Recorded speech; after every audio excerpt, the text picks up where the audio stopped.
For more than 20 years, 19-year-old Lynda Gough seemed to have vanished after leaving her family home in Gloucester. Then, police searched a house her mother had traced her to just weeks after she disappeared. This is the haunting, true story of Lynda Gough.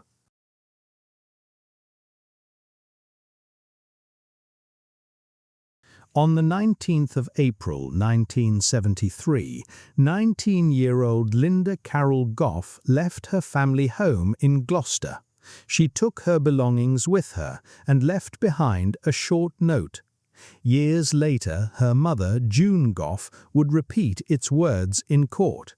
"I have got a flat and I will come and see you sometime." Nothing in that message suggested that Lynda intended to disappear forever. Yet within roughly 2 weeks, June would follow her daughter's trail to a house in Gloucester that would eventually become one of the most notorious crime scenes in Britain. More than 20 years after that visit, police would recover Lynda's remains from inside the same house. Lynda had been born on the 1st of May 1953. She grew up in Gloucester and attended Colton Primary School, Longford School, and later a private girls' school in Midland Road. From 1969, she worked as a seamstress at the Co-op in Brunswick Road. Beyond those documented details, much of her private life remains absent from the surviving official record. There is no reliable evidence establishing her exact plans for the future, her romantic relationships, or the reason she chose to leave home when she did. What can be said with confidence is that she was 19, had employment, took her possessions with her, and left a message referring to a flat. Her departure could therefore appear voluntary. There is no verified time for when she left that day, no confirmed account of the route she traveled, and no dependable eyewitness record establishing exactly where she went immediately afterwards. Her parents told a local police officer they knew about her disappearance. When investigators revisited the matter in 1994, that officer, by then retired, said he had reported Lynda missing. Police could find no surviving missing person record from 1973. The family also understood that Lynda had not been regarded as a particularly vulnerable missing person. June Gough did not simply stop looking.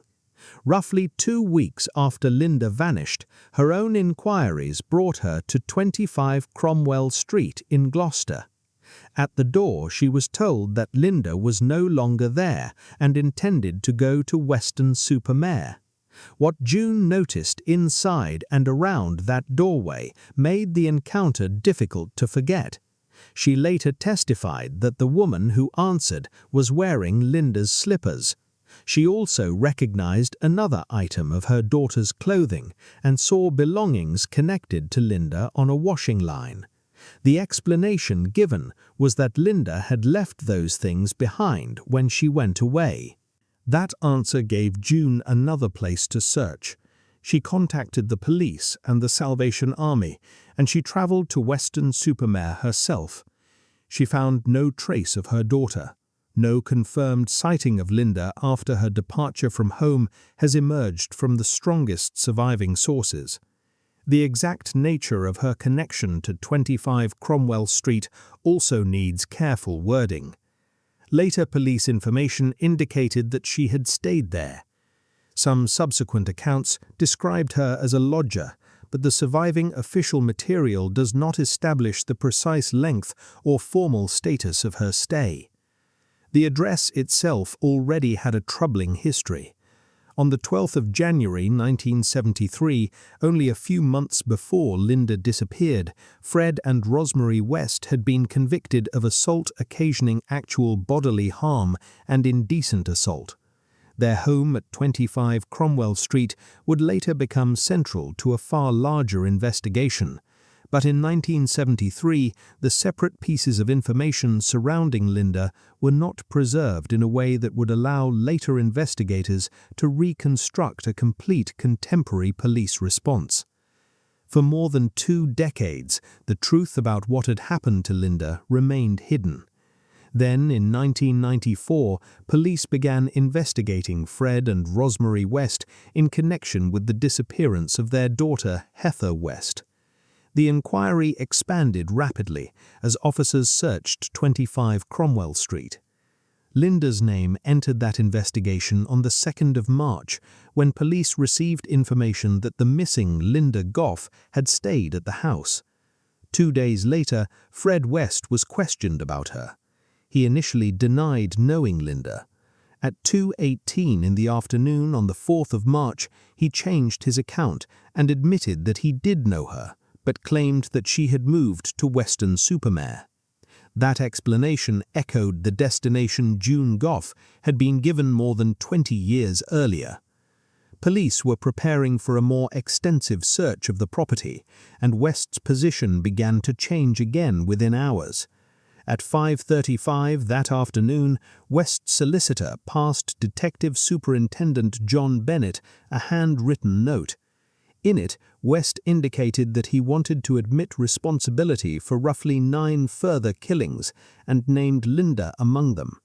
At 6:10 in the evening, during another interview, he admitted killing and burying her.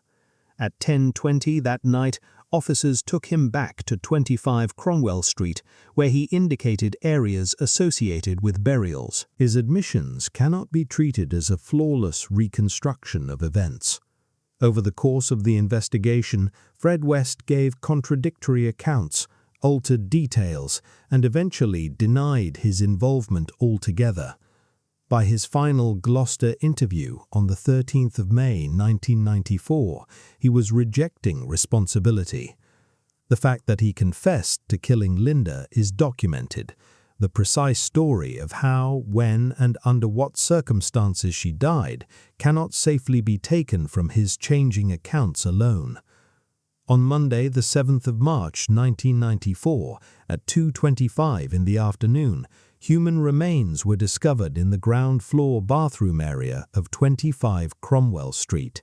They were later identified as Lynda Gough. According to the police chronology, hers was the 8th set of human remains recovered from the house. The location matters because some later reporting referred more loosely to a cellar. The detailed police material places Lynda's remains in the ground floor bathroom area.